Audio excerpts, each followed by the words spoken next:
Janata Dal United के समाज कल्याण विभाग बिहार सरकार के मंत्री मदन साहनी आज भागलपुर पहुंचे। उनका जनता दल यूनाइटेड के सदस्यों ने फूल माला एवं अंग वस्त्र देकर स्वागत किया। उन्होंने आज भागलपुर सुल्तानगंज में होने वाले कर्पूरी ठाकुर संवाद कार्यक्रम को लेकर एवं भारतीय जनता पार्टी के द्वारा जाति आधारित जनगणना पर रोक लगाने की बात को लेकर भारतीय जनता पार्टी पर जमकर बरसे। उन्होंने कहा, आज के कर्पूरी ठाकुर संवाद कार्यक्रम में कई विषयों पर जनता के बीच सीधे वार्ता होगी। समाज कल्याण विभाग के मंत्री ने कहा कि इस कार्यक्रम के तहत मुख्यमंत्री के द्वारा बिहार में अनेकों काम किए गए हैं, लेकिन केंद्र सरकार कई योजनाओं पर पाबंदी लगा रही है। उनके बारे में लोगों को बताया जाएगा। साथ ही मुख्यमंत्री ने अति पिछड़ा वर्ग के लोगों के लिए जो योजना चलाई गई है, चाहे वह पंचायत स्तर की बात हो या नगर निकाय स्तर की बात हो, उस पर केंद्र सरकार कटौती कर रही है। वहीं उन्होंने कहा कि जातीय जनगणना में रोधक का काम भारतीय जनता पार्टी कर रही है, उस पर भी हम लोग विचार करेंगे। कर्पूरी ठाकुर जन संवाद कार्यक्रम आयोजित है।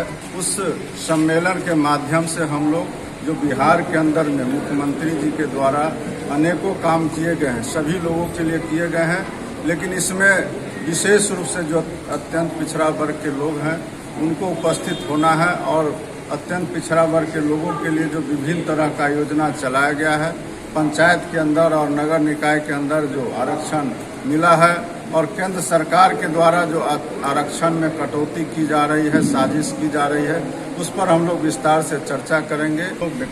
बेनकाब करने का काम करेंगे।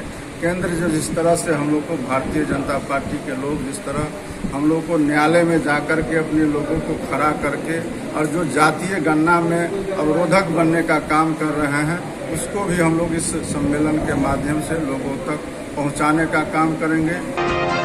वहीं जनता दल यूनाइटेड के समाज कल्याण विभाग मंत्री मदन साहनी ने दिल्ली में आयोजित G20 समिट कार्यक्रम को समय का बर्बाद बताया है। साथ ही नरेंद्र मोदी को सबसे विफल प्रधानमंत्री बताया। मदन साहनी ने कहा कि 9 साल के कार्यकाल में प्रधानमंत्री नरेंद्र मोदी सिर्फ देश और विदेश घूमने का काम किया है। देखिए, अभी तक तो माननीय प्रधानमंत्री जी सिर्फ देश और विदेश घूमते रहे।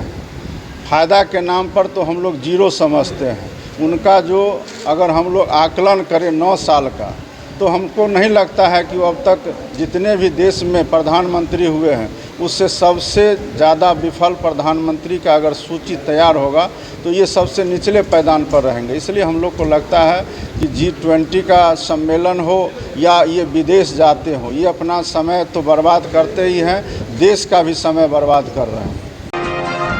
भारतीय जनता पार्टी के राष्ट्रीय प्रवक्ता सह पूर्व उद्योग मंत्री सैयद शाहनवाज हुसैन भागलपुर पहुंचे। भागलपुर पहुंचते ही भारतीय जनता पार्टी के कार्यकर्ताओं ने उन्हें पुष्पगुच्छ देकर उनका भव्य स्वागत किया। उसके बाद उन्होंने प्रेस वार्ता के दौरान जमकर इंडियन एयरलाइंस को कोसा। साथ ही उन्होंने G20 कार्यक्रम को लेकर कहा कि अपने देश में G20 कार्यक्रम के तहत सभी देशों से अतिथि भारत पहुंचे हैं। उसे भारत मंडपम में आकर सभी अतिथि काफी खुश हैं। भारत अब पूरी दुनिया का नेतृत्व करेगी, भारत विश्व गुरु बनेगा। साथ ही उन्होंने इंडियन एयरलाइंस को लेकर कहा, जब भी बैठक इन लोगों की होती है तब कोई मंत्री रूठ जाते हैं, कभी केजरीवाल रूठ जाते हैं तो कभी ममता तो कभी नीतीश कुमार। इसका मतलब है कि इन लोगों में आपसी द्वंद्व चल रहा है। यह जनता को बरगलाने का काम कर रही है, लेकिन जनता समझदार है, वह सब कुछ देख रही है। जनता उन्हें लोकसभा और विधानसभा के चुनाव में जवाब देगी। शाहनवाज हुसैन ने साफ तौर पर कहा कि 2024 और 2025 के लोकसभा और विधानसभा में इस बार हर सीट पर कमल खिलेगा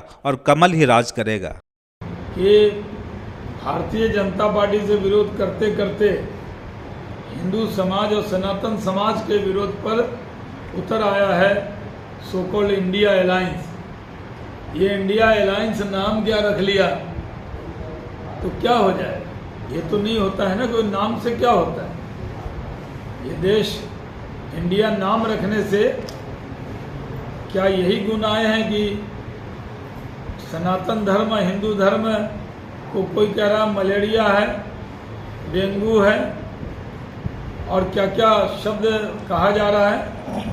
ये बहुत दुर्भाग्यपूर्ण है। तो बैठक में एक मुख्यमंत्री क्यों नाराज होता है और ये सब लोग हर बैठक के बाद हिंदू समाज से क्यों नाराज हो जाते हैं?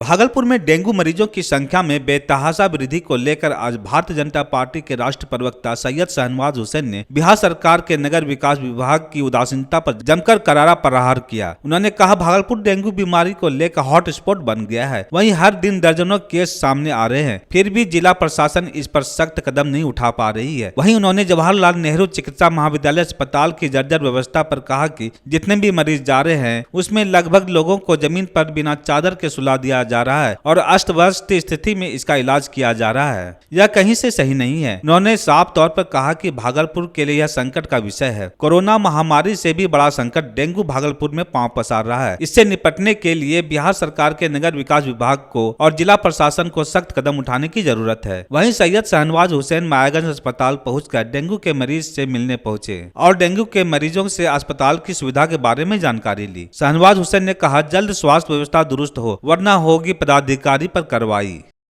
बिहार में डेंगू बुखार का प्रकरण बहुत ज़्यादा चल रहा है, लेकिन सबसे ज़्यादा भागलपुर प्रभावित है। तो भागलपुर में कई लोगों की मौत भी हुई है और इसमें पूरी तरह बिहार सरकार का नगर विकास विभाग, जिसकी बड़ी जिम्मेदारी है सफाई की, खासकर जो तिलका माझी का इलाका है वो सबसे ज़्यादा प्रभावित है।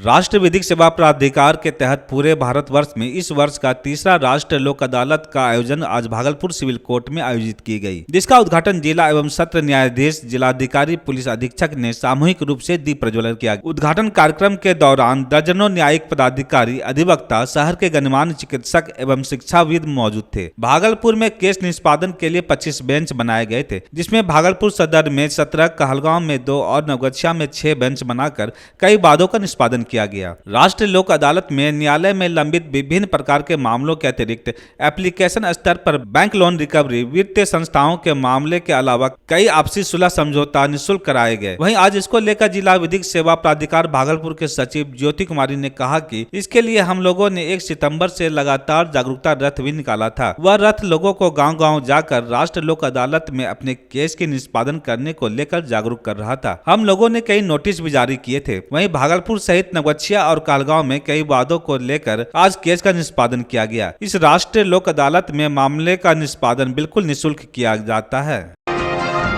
भागलपुर से एक ऐसी हृदय विदारक घटना सामने आई है जिसे देखकर आपकी रूह कांप उठेगी। भागलपुर दुमका रेलखंड सतपुलिया के पास ट्रेन की चपेट में आने से एक अज्ञात युवक की मौत हो गई। उसका शव घंटों पटरी पर पड़ा रहा। साफ तौर पर यहाँ मानवता शर्मसार होते दिख रही थी। यह मैं नहीं, तस्वीर बयां कर रही है। पटरी पर गिरे शव के पास सैकड़ों लोग मुख्य दर्शक बने हुए थे, लेकिन ना तो उसे कोई उठाने वाला मिला और ना ही पहचान करने वाला। घंटों शव पटरी पर पड़ा रहा और उस शव के ऊपर से कई ट्रेनें गुजरती रही। लोग तमाशबीन बने रहे। हालांकि घंटों बाद घटनास्थल पर रेल प्रशासन पहुंची। उसके बाद बबरगंज थाना क्षेत्र की पुलिस प्रशासन की टीम वहां पहुंची और सबको बबरगंज थाना क्षेत्र की पुलिस ने अपने कब्जे में लेकर पहचान में जुट गई। वहीं सबको पोस्टमार्टम के लिए भेज दिया गया। घटनास्थल पर खड़े एक प्रत्यक्षदर्शी युवक ने कहा कि अज्ञात शव घंटों पटरी पर पड़ा रहा। उसके ऊपर से कई ट्रेनें गुजर रही थी, लेकिन पुलिस प्रशासन आई और लौटकर चली गई। उसके बाद बबरगंज थाना की पुलिस जाकर सबको अपने कब्जे में लेकर पोस्टमार्टम के लिए भेजा है। हालांकि घटनास्थल पर दर्जनों लोग मौजूद थे, लेकिन सबकी पहचान अभी तक नहीं हो पाई है।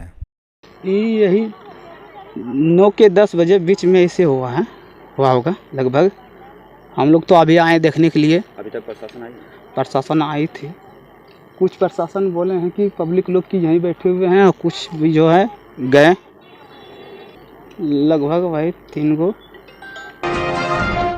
भागलपुर में काफी रफ्तार से डेंगू के मरीज बढ़ते चले जा रहे हैं, जिसके चलते 4 साल की मासूम बच्ची की जान चली गई। वहीं 2 युवक की और भी जान चली गई थी, जिसको लेकर विश्वविद्यालय जाप के कार्यकर्ताओं ने जमकर बवाल काटा और भागलपुर की मेयर डॉक्टर वसुंधरा लाल का पुतला दहन करते हुए डॉक्टर वसुंधरा लाल के खिलाफ जमकर नारेबाजी भी की। वहीं विश्वविद्यालय जाप के सत्यम वर्मा ने कहा कि डेंगू से 4 साल की बच्ची की मौत हो गई, जिसके जिम्मेदार सिर्फ और सिर्फ मेयर वसुंधरा लाल है। न ही शहर में साफ सफाई की जाती है, न ही सही ढंग से ब्लीचिंग का छिड़काव और ना ही फॉग मशीन से फॉगिंग ही किया जाता है। हम लोगों ने वसुंधरा लाल को डॉक्टर समझकर मेयर की कुर्सी पर बिठाया था ताकि वह साफ सफाई पर ध्यान देगी।